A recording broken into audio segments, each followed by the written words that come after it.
It does not define you. I promise you life doesn't get easier. I'm not gonna lie to you, it doesn't. But no matter what life throws at you, you are not alone. I'm here to tell you all today that you get to define your future. Look around this room. Everyone you come in contact with today has their own story and has taken the time out of their crazy lives to share with you their story, their why, and inspire you to think differently about building the future that you envision for yourselves. So you are our future. And I would bet that you all became a member of Girls to Women because you wanted to be an ambassador and a role model for others, right? Am I right? Is that why you got involved? That's right. I encourage you all to keep an open mind today, which you have. I was listening to some of the conversations over there. It was awesome. And don't be afraid to speak up and ask questions. Can you guys do that for me today? Really get into it? Yeah? All right, great. So I wanted to take time out of today and talk to you about Go Red for Women and what it means to go red, other than just wearing red, because you look good in it. It's fine. And why did we launch STEM Goes Red as a partnership with you ladies? So first and foremost, Go Red for Women is the American Heart Association's campaign to fight the #1 killer of women, which is heart disease. Did you guys know that? How many of you thought it was cancer or some form of cancer before you were here today?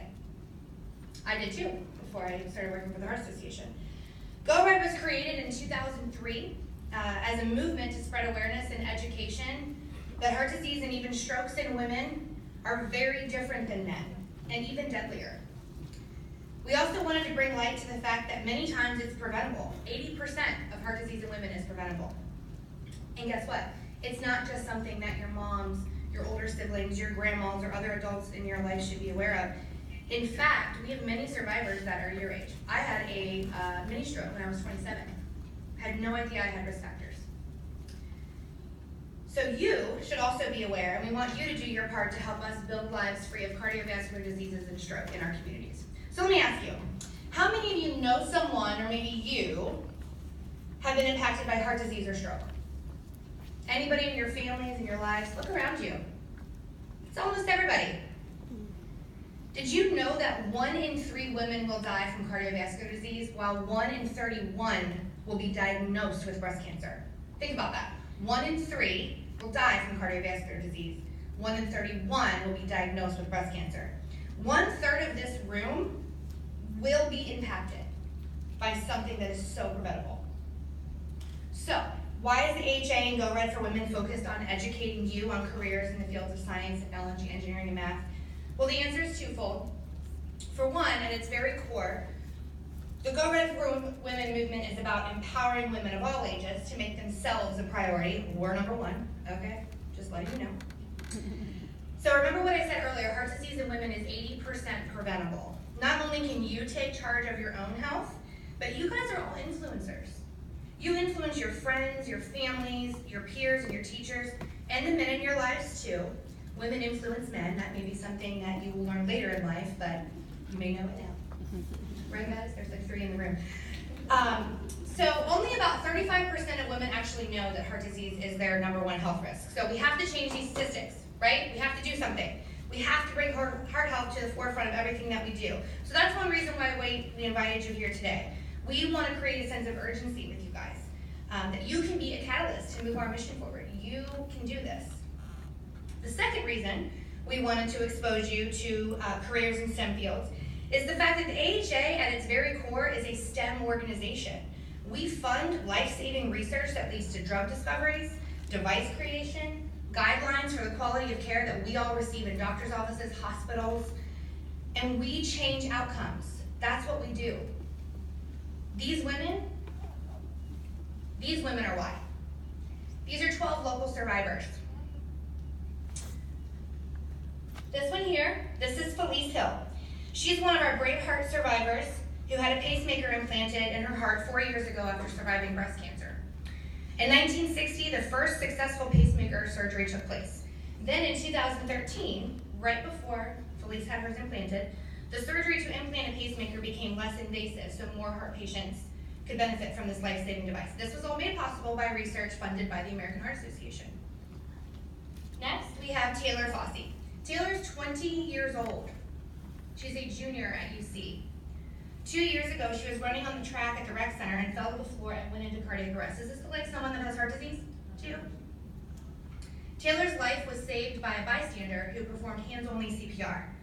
And she was also saved by a 12-lead EKG that was actually in the ambulance that took her to the hospital.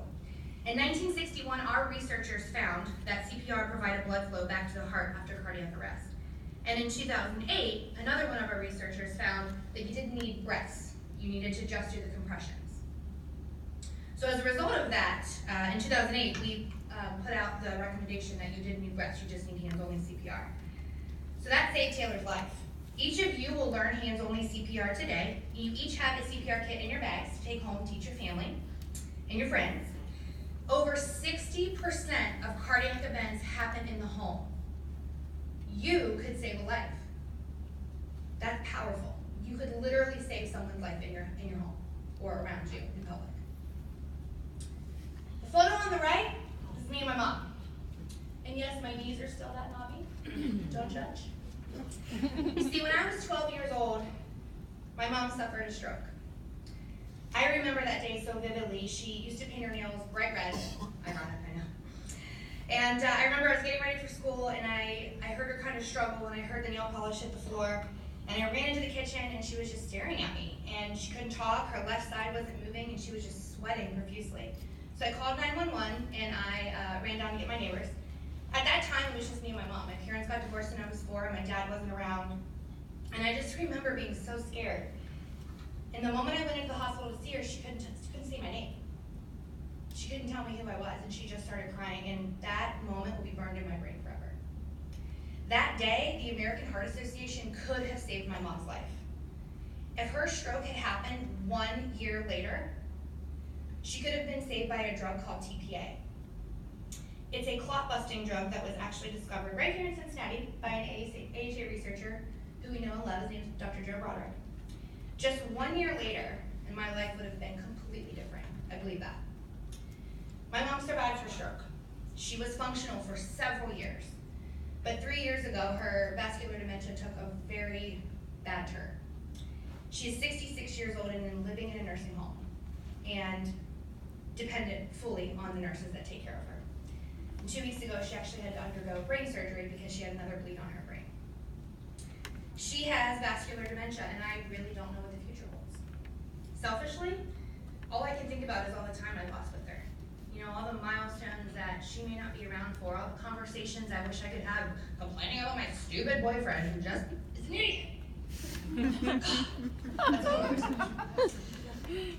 So the good news is that right now, we are funding a researcher that is working on a treatment for vascular dementia, the type that my mom has. That's amazing. Who knows what could happen? So that's why I get up every day and I fight for our crucial funds to raise money for research and programs so that we can prevent more 12-year-old girls from growing up too fast. And you guys, let me say, I could have never imagined my life the way it is now, but you know, it's not our plan, right? And I'm still putting out fires on a daily basis. But I am so incredibly blessed to stand before you today to tell you that I love my job. I love it. Every day, it's not a job. These people in the back, my staff members, my boss ladies, love it. My volunteers, you guys, I want that for each and every one of you. I want each of you to find your passion and I want you to chase after it. I want you to find that inner fire, that voice that keeps pushing you out of your comfort zone, and you follow it. So you've heard me talk about the why behind our work and the why behind STEM. So now I want to talk to you really quickly about the how. So you guys are how. You could be the future leaders, the pioneers, and the trailblazers in the fields of science, technology, engineering, and math. Heck, the next medical breakthrough could come from some of you sitting in this room that could save my life. So our 2020 impact goal right here is to decrease deaths from cardiovascular disease and stroke by 20% by the year 2020, while improving the health of all Americans by 20% by 2020. So as you can see here on this scale, it's kind of hard to read, but we are making really great progress towards decreasing death. But on the health side, we have a lot of work to do. So you see these numbers right here? So these are the 7 things that you can control when it comes to your heart health. Blood pressure, cholesterol, blood glucose, that's a hard word to say, blood glucose. BMI, smoking, don't do it. Healthy diet, and physical activity. So I'm not a big data geek, but these numbers right here, this shows you how preventable this truly is. It's pretty crazy, right? So how many of you get at least 30 minutes of exercise a day? Okay, I like that. I do not. Okay, how many of you eat your daily fruits and veggies? Listen, I get it. Like, I hated broccoli growing up. My grandma was from Paris, Kentucky, and she was like, collard greens, fried chicken, apple pie. I'm like, okay, I get it. But I'm over here to tell you that small changes lead to a big impact. And so we have aligned our health impact priorities with that of the tri-state region of Greater Cincinnati. We know that if we can move the needle on 3 of these 7 things, blood pressure, smoking, and healthy living, we can save and improve and extend the lives of millions of people. So with that being said, each of you in your schools this year, you're going to adopt one of these 3. We're going to provide you with resources, tools for you to take into your schools, into your families. I promise you it'll be fun resources so people will want to participate. So, and in your goodie bags, you'll also see that we've included some materials about these 3 things and how to impact your own health. So when I say healthy living, just so you guys know, I mean putting a focus on what you're putting in your bodies and how much you're moving on a daily basis. I hate the word exercise, so let's call it moving more, okay? Good. So the other thing you're going to learn today is about blood pressure. Like I said, you're going to learn about CPR, but you're also going to learn about blood pressure. Blood pressure, it's hard to say too. The importance of keeping it under control and how to check it. So thank you all for your attention today. Thank you for the amazing ambassadors I know you're all going to be for our mission. I will leave you with my last favorite quote, because I love them. Because I think it's just such a great way for you to think about finding your passion and what really lights your fire and follow your dreams. That inner fire is what helped me conquer my fear and keep my head high when I felt incredibly low. And I want that for each and every one of you. Some women fear the fire and some women simply become it. So girls, go on and become it. Thank you.